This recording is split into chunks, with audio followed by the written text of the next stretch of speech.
감사합니다. 하나님 말씀 우리 보겠습니다. 요한복음 11장 33절부터 57절까지 말씀 세번역 성경으로 말씀 보겠습니다. 요한복음 11장 33절부터 57절까지.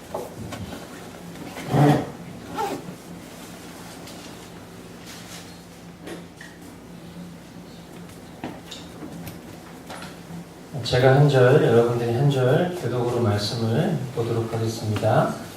예수께서는 마리아가 우는 것과 함께 따라온 유대 사람들이 우는 것을 보시고 마음이 비통하여 괴로워하셨다. 예수께서 그들에게 젖었다. 얼굴에 있는 원이나 그들에게다 바랐다. 주님이와 오십시오. 예수께서는 눈물을 흘리셨다. 그가 얼마나 나사로를 사랑하는가 보고 말하였다. 그 가운데서 어떤 사람은 이렇게 말하였다. 눈먼 사람의 눈을 뜨게 하신 분이 이 사람을 죽지 않게 하실 수 없었단 말이요. 예수께서 다시 손으로 비통하게 오시면서 무덤으로 가셨다. 무덤은 동굴인데 그 어미는 홀로 남았다. 예수께서 돌을 옮겨 놓아라 하시니 죽은 사람의 누이 마르다가 말하였다. 주님, 죽은 지가 나흘이나 되어서 벌써 냄새가 납니다. 예수께서 마르다에게 말씀하셨다. 네가 믿으면 하나님의 영광을 보게 되리라고 내가 네게 말하지 않았느냐. 사람들이 그 돌을 옮겨 놓았다. 예수께서 하늘을 우러러보시고 말씀하셨다. 아버지, 내 말을 들어주신 것을 감사드립니다. 아버지께서는 언제나 내 말을 들어주신다는 것을 압니다. 그런데도 이렇게 말씀을 드리는 것은 그런 우리를 위해서입니다. 그들로 하여금 아버지께서 나를 보내신 것을 믿게 하려는 것입니다. 이렇게 말씀하신 다음에 큰 소리로 나사로야 나오너라 하고 외치시니 죽었던 사람이 나왔다. 그 말은 천으로 담겨있고 얼굴은 수건으로 싸매어 있었다. 예수께서 그들에게 그를 풀어주어서 야기하여라 하고 말씀하셨다. 마리아에게 왔다가 예수께서 하신 일을 본 유대 사람들 가운데서 많은 사람이 예수를 믿게 되었다. 그러나 그 가운데 몇몇 사람은 바리새파 사람들에게 가서 예수가 하신 일을 그들에게 알렸다. 그래서 대제사장들과 바리새파 사람들은 공의회를 소집하여 말하였다. 이 사람이 표징을 많이 행하고 있으니 어떻게 하면 좋겠습니까? 이 사람을 그대로 두면 모두 그를 믿게 될 것이요 그렇게 되면 모든 사람이 와서 우리의 땅과 민족을 약탈할 것입니다. 그 가운데 한 사람으로서 그 해에 대제사장인 가야바가 그들에게 말하였다. 당신들은 아무것도 모르오. 한 사람이 백성을 위하여 죽어서 민족 전체가 망하지 않는 것이 당신들에게 유익하다는 것을 생각하지 못하고 있어. 이 말은 가야바가 자기 생각으로 한 것이 아니라 그 해의 대제사장으로서 예수가 민족을 위하여 죽으실 것을 예언한 것이니 민족을 위할 뿐만 아니라 그들에 있는 하나님의 자녀를 한데 모아서 하나가 되게 하기 위하여 죽으실 것을 예언한 것이다. 그들은 그날로부터 예수를 죽이려고 모의하였다. 그래서 예수께서는 믿는 사람이 가운데로 더 이상 변하게 다니지 않으시고 거기에서 떠나 가나안에서 가까운 지방 게라라는 마을로 가서 제자들과 함께 다니셨다. 유대 사람들의 유월절이 가까이 다가오니 많은 사람이 자기의 몸을 성결하게 하려고 유월절 전에 시골에서 예루살렘으로 올라왔다. 그들은 예수를 찾다가 성전들에서 서로 말하였다. 당신들은 어떻게 생각합니까? 그가 명절을 지키러 오지 않겠습니까? 함께 봅니다. 대제사장들과 바리새파 사람들은 예수를 잡으려고 누구든지 그가 있는 곳을 알거든 알려달라는 명령을 내려두었다. 아멘. 네. 어느덧 요한복음 30번째 강의 시간이 되었습니다. 그리고 오늘은 종교개혁 500주년 기념 주일입니다. 종교개혁이 역사적으로 보면 이제 화요일 날, 이번 주 화요일 날이 이제 그 종교개혁 일이고요. 그래서 이제 개혁교회들은 이 종교개혁 500주년 주일을 오늘로 여기고 지키고 있습니다. 추수감사주일로 지내는 분들도 계십니다. 우리 교회가 이제 오늘로써 44번째 주를 맞이했어요. 그러니까 이제 1년이 52주니까 8번 남았습니다. 돌아보면은 그 어느 해보다도 제 개인적으로는, 그리고 아마 우리 성도님들도 같은 심정이실 거라는 생각은 듭니다. 우리 신앙에 있어서 종교개혁 시대의 외침처럼 오직 성경으로, 오직 그리스도, 오직 은혜로, 오직 믿음으로, 오직 하나님께 영광, 이 5가지 종교개혁의 표지였던, 그 외침이었던 이 고백대로 우리 성도 한 사람 한 사람 가운데 소중한 개혁의 한 해를 보내고 있진 않은가, 그런 생각을 해봅니다. 늘 우리에게 오늘만이 아니라 늘 우리에게 매일매일 매 순간순간이 개혁. 개혁이 뭐라고 그랬죠? 뭔가 이렇게 때려 부시는 게 아니에요. 리폼, 원래의 형태로 돌아가는 것이 개혁입니다. 우리의 삶 가운데 늘 그런 개혁되는 감사가 넘쳐나기를 소망합니다. 아멘. 그런 의미에서 우리 전후 좌우 계신 분들 서로 이렇게 바라보면서 이렇게 한번 좀 고백했으면 좋겠어요. 자, 따라해 보실까요? 오직 성경으로, 오직 성경으로, 오직 그리스도, 오직 그리스도, 오직 은혜로, 오직 은혜로, 오직 믿음으로, 오직 믿음으로, 오직 하나님께 영광. 오직 하나님께 영광. 아멘. 이 5가지 종교개혁가들의 그 표지를 여러분들이 마음속에 새기시고 매일매일 그렇게 개혁하시는 여러분 되시기 바랍니다. 지난 시간에 그 나사로의 안타까운 죽음을 통해서 예수님께서 영광을 나타내시겠다라고 그 선언하신 내용에 대해 우리가 살펴보았고요. 우리 인생의 생사화복을 주관하시는 분이 하나님이심을 우리가 다시 한번 마음판에 새기는 그런 시간들을 보냈죠. 이제 이어지는 오늘 33절부터 말씀을 통해서 주님께서 그 선언하신 하나님의 아들이 영광을 보게 될 것이다 라고 선언하신 그 선언이 어떻게 나타나는지를 우리가 살펴보고, 또 그 안에서 저와 여러분들에게 요구되어지는 그런 신앙의 모습은 무엇이 있는가, 그걸 함께 살펴보는 시간 갖도록 하겠습니다. 오늘 본문 33절을 보니까요, 예수님께서는 나사로의 죽음으로 괴로워하는 마리아와 함께 슬퍼하는 그런 유대인들의 모습을 보시면서 엠브리마오노아이, 비통하다, 이런 표현을 쓰셨고요. 타라쏘, 매우 슬프다, 괴롭다라는 그런 표현을 드러내시죠. 우리가 잘 아는 것처럼 예수님은 완전한 하나님이시자 동시에 완전한 사람이세요.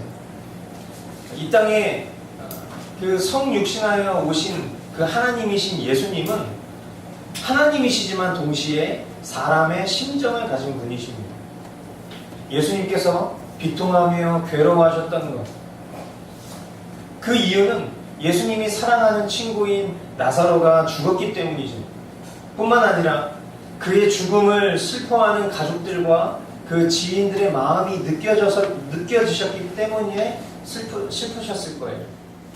근데 그것을 더 뛰어넘어서 무엇보다도 본래 영원히 살 수 있었던 인간이 죄악으로 말미암아서 죽을 수밖에 없는 죄인의 처지에 놓여있는 그 존재 자체를 바라보시면서 슬퍼서 우신 것일 것입니다.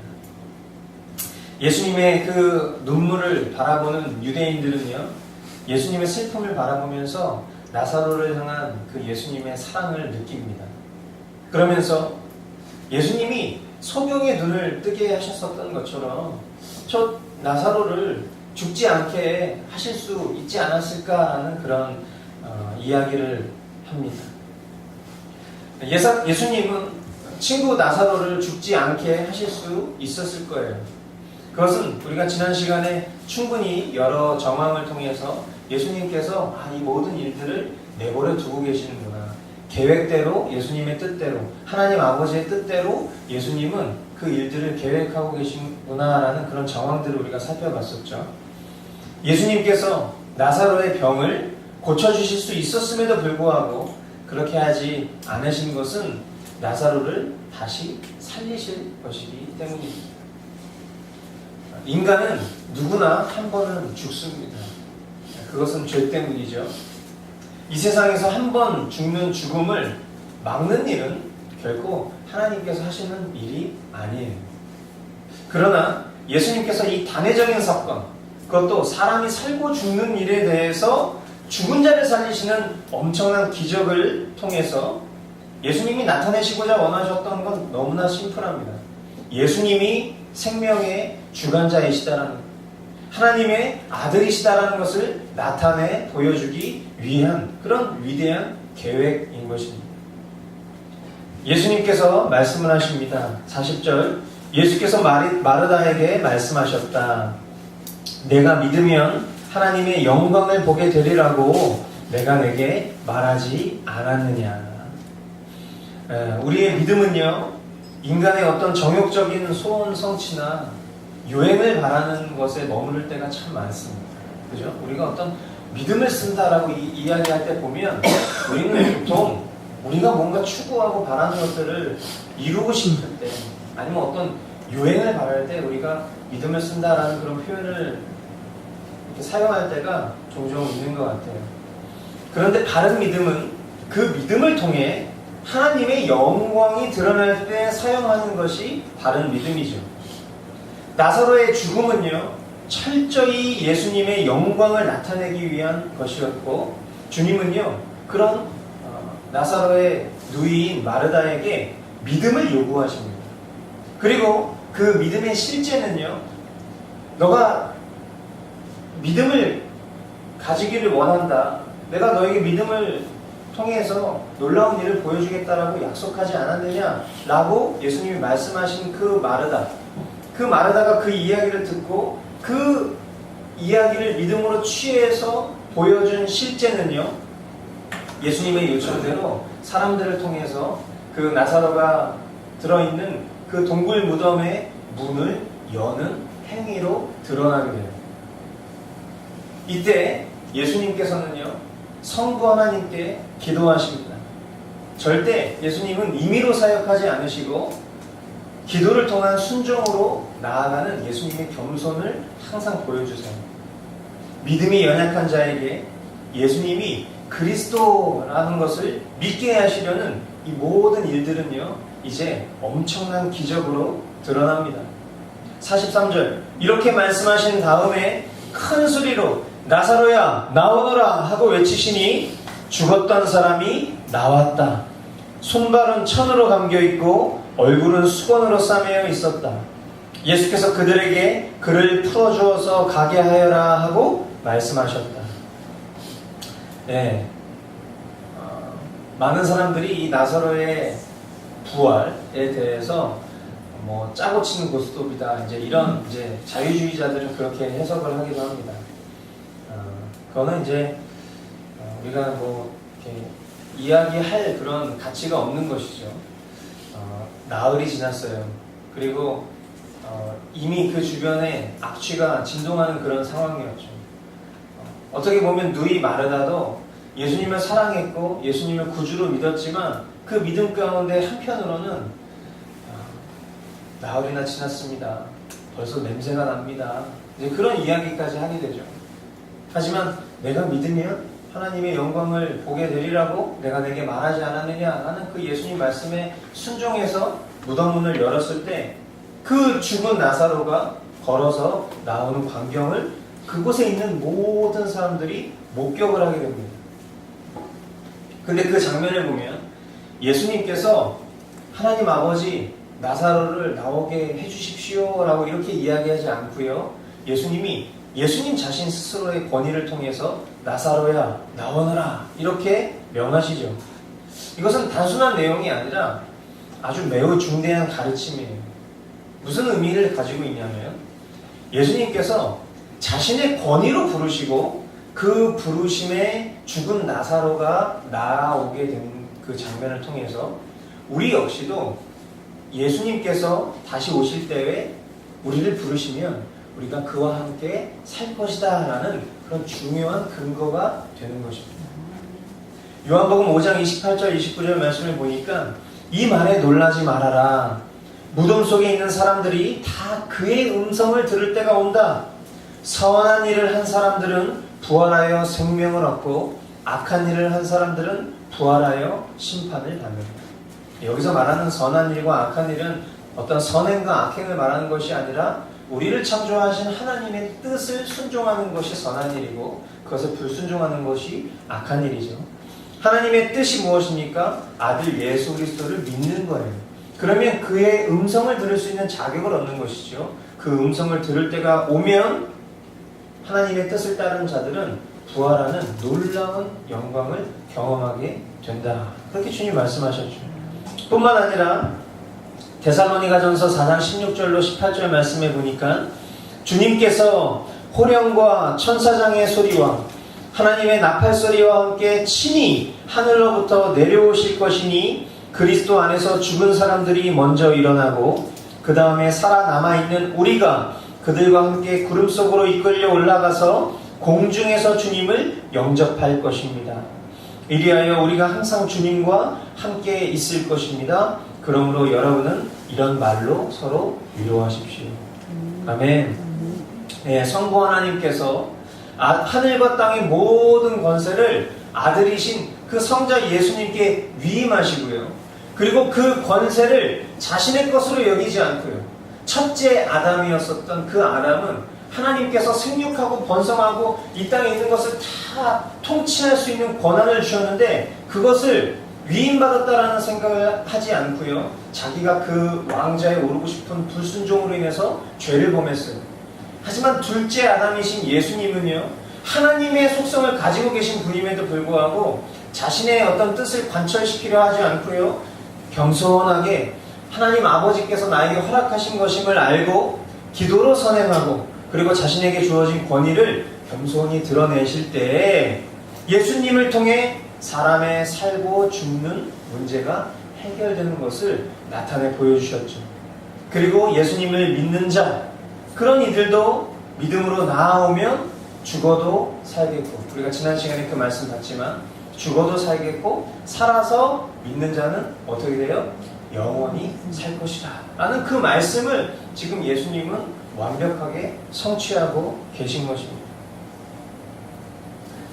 나사로를 살리신 기적은 예수님께서 하나님의 아들 그리스도이심을 믿게 하려고 주신 하나님의 은혜의 방편이었어요. 요한복음 맨 마지막 장에 보면은요, 맨 마지막 장 마지막 절에 보면 거기에 이렇게 여러분이 가지고 계신 성경에도 그 패러그래프 위에 보면 소제목에 요한복음을 기록한 목적에 대해서 이렇게 기록이 되어 있는데 제가 한번 읽어드리겠습니다. 20장 30절부터 31절까지 말씀인데요.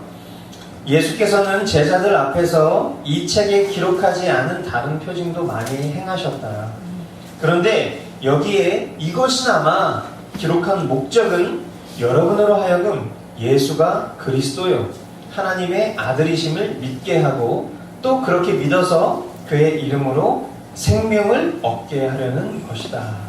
아멘. 요한복음을 기록한 목적이 뭐냐면 우리로 하여금 예수가 그리스도요 하나님의 아들이심을 믿게 하고 또 그렇게 믿어서 그의 이름으로 생명을 얻게 하려는 목적으로 요한복음을 기록했다는 거예요. 아멘.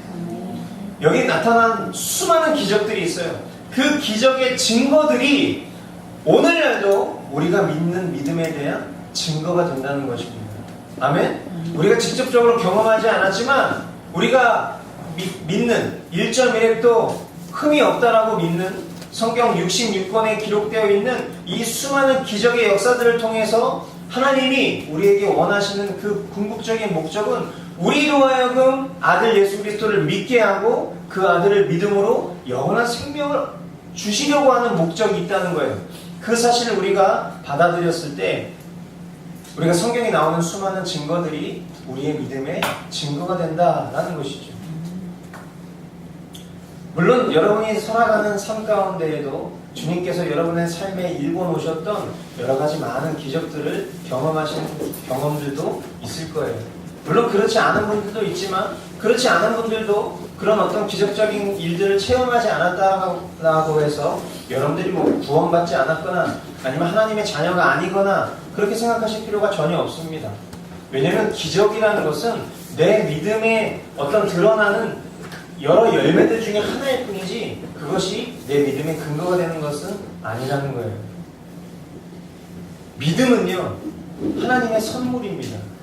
우리가 늘 항상 이 중요한 내용에 대해서 살펴보지만 믿음은요, 우리가 믿어서 믿는 게 아니에요. 하나님이 우리에게 믿음을 주셔서 우리가 믿을 수 있게 되는 것입니다. 얼마 전에 우리가 머스트라이프 본문으로 에베소서 말씀을 봤죠. 거기 2장에 보니까 2장 8절 9절에 여러분은 믿음을 통하여 은혜로 구원을 얻었습니다. 이것은 여러분에게서 난 것이 아니에요. 하나님의 선물입니다. 믿음을 통해서 은혜로 구원을 얻는데 믿음과 은혜라는 구원의 필요 충분 조건 두 가지도 우리에게서 출발한 것이 아니라 하나님의 선물이다 이야기합니다. 그렇기에 우리로 하여금 행위에서 난 것이 아닙니다. 그러므로 아무도 자랑할 수 없습니다. 라고 말씀해 주고 계시죠. 하나님께서 택하신 자들에게 은혜를 주시고 그 은혜가 뭐죠? 은혜의 본체는 예수 그리스도. 아멘. 네, 그 예수 그리스도를 믿는 믿음 또한 우리에게 주셔서 우리가 구원을 얻게 되는 거예요. 구원은 우리의 공로가 0.0000001%도 우리에게 없는 거예요. 완벽한 하나님의 일하심 속에서 일어나는 것이죠. 그렇게 택하신 자들을 구원하시기 위한 하나님의 열심은요, 때로는 믿음이 연약한 사람이 있잖아요. 그 믿음이 연약한 사람도 하나님께서 반드시 건지셔서 구원하실 것인데 그들을 구원하시는 방편이 뭐냐? 그게 뭐겠어요? 병든 사람들을 고쳐주시고 그리고 보리떡 5개, 물고기 2마리로 수천 명을 먹이는 것을 경험하거나 보거나 듣게 하시고 그리고 심지어 오늘 나사로처럼 죽은 사람을 살리시는 기적을 경험하거나 보거나 듣게 하셔서 그 기적을 통해서 믿음이 연약한 자들을 구원하시는 하나님의 열심이 일어나는 거예요. 그런데요, 이 요한복음의 특징이죠. 아주 반복되는 플롯인데 여전히 이렇게 대조를 하고 있는 그룹들이 있잖아요. 완악한 사람. 이 모든 장면을 보면서도 경험하면서도 믿으려 하지 않는 사람들은요, 믿지 않아요. 그런데 이 객관적 사실을 부정하기 힘든 유대인들. 그러니까 내면에 이제 부정을 해야 되는데 자기가 눈으로 봤을 때는 이건 더 이상 이건 부정할 수 없는 예수님이 정말 위대한 어떤 메시아라는 사실을 깨달을 수밖에 없는 그런 유대인들 있잖아요. 그 유대인들은요, 결국에는 속내를 드러냅니다. 오늘 우리가 봤었던 그 본문 하반절에 있는 내용들을 보면 예수님을 죽이려고 하는 여러 음모들이 나오는데 결국 그 내용들이 그들이 작당하는 모의의 결론을 말해주는 거예요. 무엇입니까? 그들이 예수님을 죽이려고 하는 그 이유가 뭐예요? 결국 그 이유는 그들이 가지고 있는 이 세상의 권세, 주도권, 왕권, 이것을 빼앗기기 싫어하는 마음인 것이죠. 그래서 예수님을 죽이고자 하는 모의를 하고 있는 거예요. 오늘 우리가 말씀을 보면서 오늘을 살아가는 우리도요, 삼가 경계해야 할 그런 누룩과도 같은 마음에 대해서 주님은 우리에게 이야기하고 계신 거예요. 그건 뭐냐면 나 중심, 자아를 추구하고자 하는 그런 마음을 경계해라 라는 것을 주님은 우리에게 또 말씀해 주고 계세요. 우리의 삶의 주인이 예수님이시다라는 것을 우리가 명확하다면 예수님은 우리의 삶을 채워주실 거예요. 그리고 예수님은 우리의 삶을 회복시켜 주실 거예요. 그리고 우리가 이 땅에서도 평강 가운데 복된 삶을 살 수 있도록 도와주실 거예요. 그러나 그 주님이 주인 되셔야 할 자리에 내가 앉고자 한다면 우리는 결국 예수님의 주권을 부인하는 격이 될 것이고, 오늘 이 말씀의 결론에 나와 있는 이 극악무도한 유대인들 지도자들처럼 우리도 결국에는 예수님을 죽이려 하는 자들과 같은 심정을 가진 사람들이 될 것이다. 그게 원래 우리의 죄인의 모습이었잖아요. 죄와 비참함 가운데 살아갈 수밖에 없었던 그런 존재들. 하지만 그런 존재의 자리에서 우리가 주인 삼고 있었던 그 자리에서 영원히 죽을 수밖에 없던 죄인의 신분을 가지고 있었던 그런 모습에서 아들 예수 그리스도를 통해서 우리에게 주인을 바꿔주시고 예수 그리스도가 주인 대신 삶을 살아갈 수 있도록 우리의 삶을 의인의 삶으로 바꿔주셨는데 우리가 다시금 나를 우상 삼는 이 세상의 부귀영화를 우상 삼는 그런 자리로 우리가 전락하는 것을 주님은 결코 그냥 내버려 두시지 않을 거란 말이죠. 어떻게 해서든지 우리의 연약한 믿음을 주님께서는 끌고 오실 거예요. 주님의 놀라운 열심으로 주님께서는 역전을 이루어 주실 것입니다. 아멘? 그것을 믿는 믿음으로 우리가 오늘 하루를 살아가지만 그럼에도 불구하고 늘 항상 우리에게 요구되어지는 믿음은 우리의 믿음이 산 믿음이었을 때 그 산 믿음을 통해서 우리의 삶의 행함으로 그것들이 드러나는 것이 우리에게 바른 믿음인 것이죠. 오늘 예수님의 공생의 사역이 이제 끝을 향해 가고 있는 것을 우리는 느낍니다. 이제 본격적으로 예수님을 죽이려고 하는 그런 유대 지도자들의 여러 가지 많은 모의들이 시작되는 내용들을 우리가 보았는데요. 오늘 본문 말씀을 통해서 주님께서 우리에게 말씀하시고자 원하시는 그런 분명한 뜻, 저는 두 가지가 있다고 생각되어집니다. 첫 번째는요, 우리는 예수님이 하나님의 아들 그리스도이심을 믿어야 한다는 거예요. 한번 따라해 주시겠습니까? 우리는 예수님이 하나님의 아들 그리스도이심을 믿어야 합니다.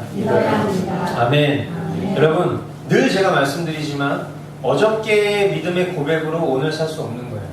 어저께까지 여러분이 예수님이 하나님의 아들 그리스도이심을 믿는 믿음을 가지고 있었어도 오늘 이 고백이 우리에게 식상한 고백이 아닌 것은 이 믿음으로 오늘 우리가 살아야 되기 때문입니다. 아멘? 성경은요, 예수님을 믿을 만한 수많은 증거들이 기록되어 있습니다. 우리가 성경을 볼 때마다 이 수많은 증거들을 보죠. 우리가 실제로 경험한 일들은 아니지만 우리가 성경을 믿는 권위 가운데에서 이 기적이 역사적 사실임을 동의하는 가운데 그 기적이 우리가 경험한 기적과 동일하다라고 우리가 믿는 거예요. 우리가 믿는 기독교는 믿기 힘든 것을 막 믿으라고 강요하는 그런 미신적이거나 불합리한 종교가 아니에요. 가끔 이 기독교에 대해서 오해하시는 분들은 믿음이 되게 중요하다는 것을 이제 풍월로 들은 적은 있어요. 근데 믿기 힘든 걸 어떻게 믿으라고 해? 라고 그렇게 얘기하실 때가 있죠. 하나님께서 주신 믿을 만한 증거들이 기록된 것이 성경이에요. 우리가 그 성경을 정말 사모하는 마음을 본다면 우리 주변에 그런 사람들 있잖아요. 내가 성경 여러 번 봤는데 그거 다 믿기 힘든 것들이야. 이제 이렇게 얘기하시는 분들 있죠. 장담하는데 그건 성경 안 봤을 거예요. 근데 성경을 정말 봤다면, 성경을 우리가 정말 본다면 주님은 그 말씀을 통해서 하나님 자신을 계시하시고자 우리에게 성경을 주셨기 때문에 성경을 본 사람은요, 존재적으로 하나님을 부인할 수가 없어요. 만약에 여러분이 오늘을 살아가면서 여러분이 정말 신앙인인지 종교인인지를 여러분 자신 스스로가 분별할 수 있는 중요한 바로미터는 여러분이 성경을 보고 있느냐 아니냐일 거예요. 성경을 보면서 그 성경 말씀을 통해서 하나님이 나에게 말씀하시고자 원하시는 뜻을 깨달았을 때 그 사람은 신앙인이 되는 것입니다. 하나님을 믿는 신앙을 갖는 신앙인이 되는 거예요. 하지만 성경을 보지 않으면요, 우리는 그냥 종교인 될 수밖에 없어요. 왜냐하면 그냥 믿어지진 않지만 믿으려고 하는 여러분의 의지 때문입니다. 그 의지로는요, 결코 하나님의 뜻을 깨달아 알 수가 없어요. 우리가 주님의 말씀 앞에 겸손히 나아갔을 때 그 믿을 만한 증거들이 기록된 성경을 통해서 기록된 그 복된 소식을 내 삶 가운데 진정 복된 소식으로 경험했을 때 그것을 다른 사람에게 전할 수도 있는 것이죠. 나에게 복음이 아닌 것을 어떻게 다른 사람에게 복음이라고 이야기할 수 있냔 말이에요. 그냥 교회 가면 좋아요. 이건 복음이 아니에요. 당신요, 죽어도 살 수 있어요. 이게 복음이잖아요. 그 죽어도 살 수 있는 걸 어떻게 우리가 믿냔 말이에요. 상식적으로. 하지만 우리가 성경을 통해서 그것을 믿을 수 있다라는 거예요. 그 성경을 통해서 우리가 축복을 받고 있다라는 것입니다. 그러므로 나날이 우리의 믿음이 참된 믿음으로 자라가고 우리의 삶으로 그 참 믿음의 증거가 열매로 실제되도록 여러분들이 겸손히 말씀과 기도로 살아가 주셔야 되는 것입니다. 아멘. 네, 두 번째 같이 한번 따라해 주시겠습니까? 하나님의 은혜가 아니고서는 참 믿음을 가질 수 없습니다. 아멘. 예, 유대 지도자들은요, 믿을 만한 증거들을 여러 차례 보고 들었어요. 하지만 오히려 더욱 마음이 강팍해져서 이제는 예수님을 죽이고자 하는 그 모의가 확정적으로 이르는 지경에 이르렀죠. 믿음은요, 기억하세요. 모든 사람의 것이 아니에요. 한번 따라해 주시겠어요? 믿음은 모든 사람의 것이 아니다. 기억하십시오. 믿음은요, 전적인 하나님의 은혜의 선물이에요. 선물을 모든 사람에게 주진 않아요. 특정 사람들에게 특정한 마음과 뜻을 가지고 주는 게 선물이죠. 믿음은 그런 것입니다. 창세전에 하나님께서 택하신 자들, 그 택하신 자들이 부르심을 받고 그리고 그 죄의 진노 가운데 우리를 구원하신 예수님을 믿는 믿음으로 구원케 하는 것이 하나님의 은혜의 선물이에요. 오늘 저와 여러분이 그 주님이 허락하신 은혜 가운데 머무르면서 믿음을 통해서 주님 앞에 나아오는 특권을 입게 되신 분들이에요. 아멘. 이 특권을 우리 삶 가운데 당연한 것으로 여기지 않고요, 우리 앞에 매일매일을 그리스도로 죽고 사는 삶으로 확정하면서, 자, 따라해 주세요. 오직 성경으로, 오직 그리스도, 오직 은혜로, 오직 믿음으로, 오직 하나님께 영광. 네, 이렇게 고백하면서 나아가는 그런 복된 인생 되시기를 주님의 이름으로 축원드립니다. 아멘. 아멘. 기도하시겠습니다. 사랑하는 주님, 주님의 영광스러운 기적과 그 기적의 말씀들을 우리에게 믿을 수 있는 믿음을 주시고, 오늘을 살아가는 우리에게도 순간순간 놀라운 기적과 은혜를 베푸셔서 연약한 이들의 삶 가운데 주님을 붙들 수 있는 믿음 주심을 감사드립니다. 보고도 믿지 못하는 세대 가운데 오직 의인은 믿음으로 말미암아 살리라 라는 고백을 외치게 하시고, 어제의 믿음으로 오늘을 살 수 없는 연약한 우리에게 오늘의 믿음 고백해 하시니 감사합니다. 혹 우리 가운데 아직 믿음이 부족하여 주님께서 허락하신 말씀을 믿지 못하는 이들이 있다 하면 오늘을 시작으로 그 믿음이 나날이 자라가게 하시고, 주님께서 택하신 자에게 반드시 믿음 주시는 분이심을 믿으며 주님 앞에 담대히 나아가는 그런 복된 인생 되도록 인도하옵소서. 주님께서 허락하신 구원의 은혜에 감사하며 주님 앞에 귀한 예물 드리는 손길 위에 복에 복을 더하시고 우리의 삶이 주님께 온전히 드려지는 인생 되게 하옵소서. 존귀하신 예수님 이름으로 기도합니다. 아멘.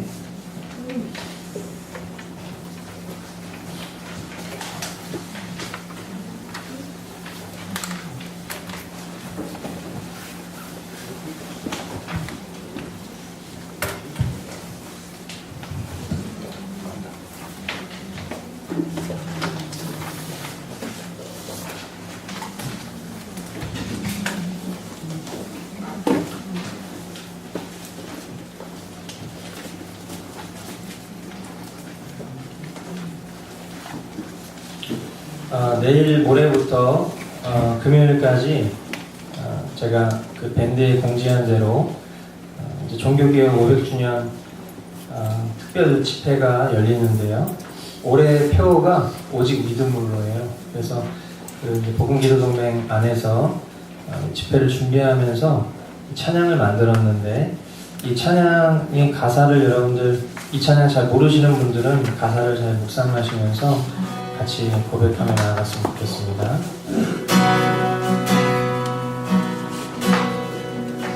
십자가의 복음 긴 세월 방황 속에 실패로 쓰러진 날 일으키시네.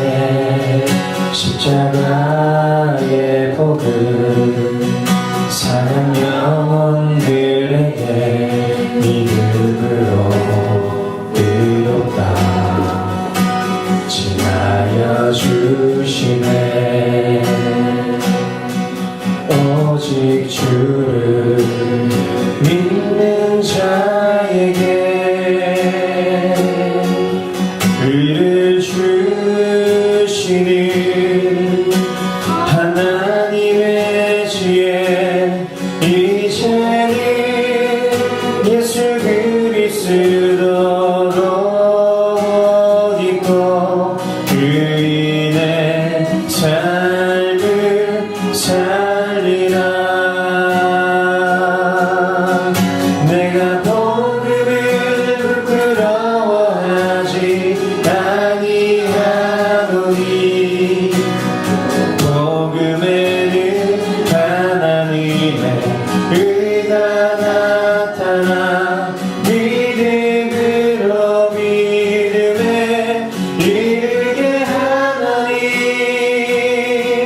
오직 의인은 오직 믿음으로 말미암아 살리라.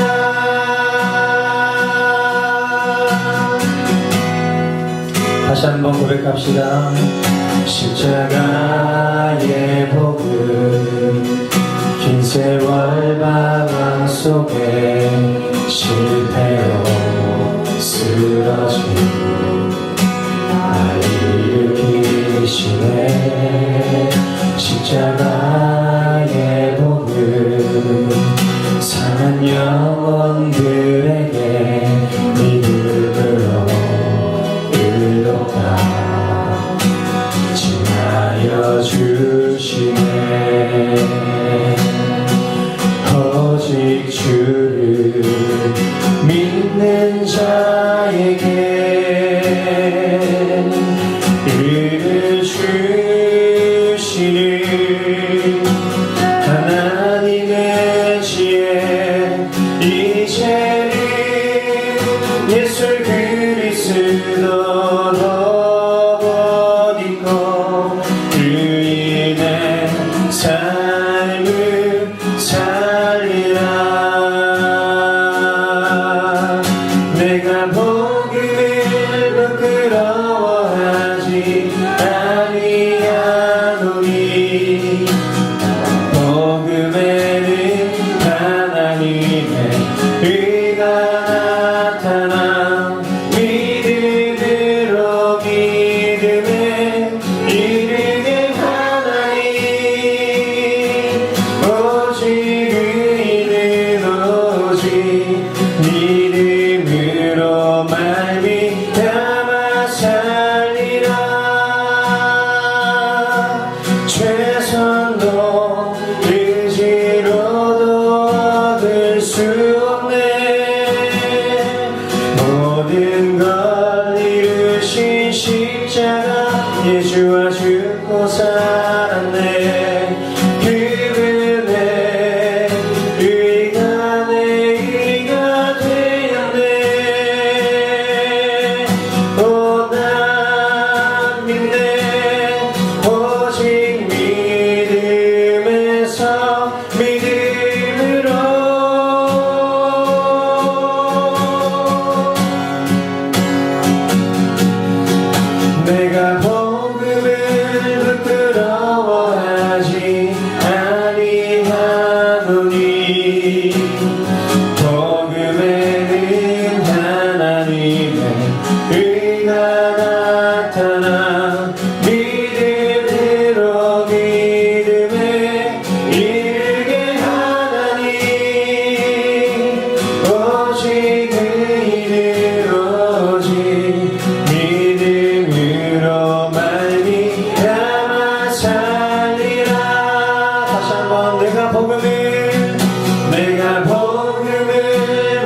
믿음으로 우리 주님 앞에 나아갑시다. 아멘. 기도하겠습니다. 이제는 허물 많은 죄와 그 죄의 짐으로 고통받고 죽을 수밖에 없었던 죄인된 우리를 구원하시기 위해 인간의 몸으로 이 땅에 오시고 그 모진 십자가의 고난과 죽으심을 우리를 위하여 짊어지신 아들 예수 그리스도의 은혜와 그 하나뿐인 아들을, 그 존귀한 아들을 이 땅에 보내시고 십자가 위에서 죽이시기까지 우리를 향한 그 사랑, 그 한없는 사랑을 확증하신 성부 하나님의 지극하신 사랑, 우리를 고아와 같이 내버려 두지 아니하시고 지금 이 순간에도 우리의 심령 가운데 거하시며 우리로 하여금 갈보리 언덕 그 십자가 바라보게 하시는 성령님의 위로, 교통, 충만하시니 오늘 믿음으로 나아오라. 그럼 너가 나의 영광을 보리라. 이 주의 말씀 앞에 예 주님 앞에 부족하고 연약한 자이지만 믿음으로 나아갑니다. 그렇게 다짐하는 고개 숙인 성도들 머리 위에 핏값을 흘리며 주의 말씀대로 성도들에게 전하고 가르치기에 그들의 목숨을 내걸며 성경을 사수했었던 그 종교개혁가들, 그들의 믿음의 선진들과 또 후진들 머리 위에 오늘 쇠퇴해져 쓰러져가는 한국교회 머리 위에 이 나라, 이 민족, 세계의 열방 가운데 이제로부터 영원까지 함께 있을지어다.